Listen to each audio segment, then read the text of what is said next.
But what I want you to do is when you click on the box, you're going to get this add comment, and you're going to add your comment.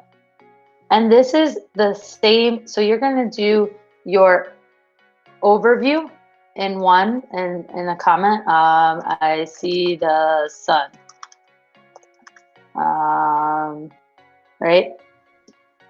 And then I'm going to go to my comment. I'm going to click on my comment, and then it says reply. And that's where I'm going to put my P.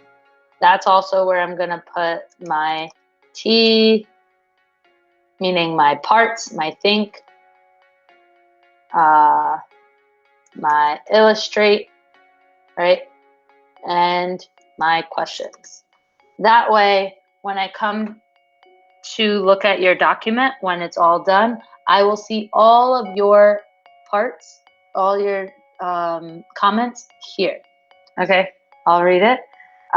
So look at the visual in the Google Doc, and then write your comments for overview. So you can just add your comment, put O, and then write what you see, what you notice in that comment.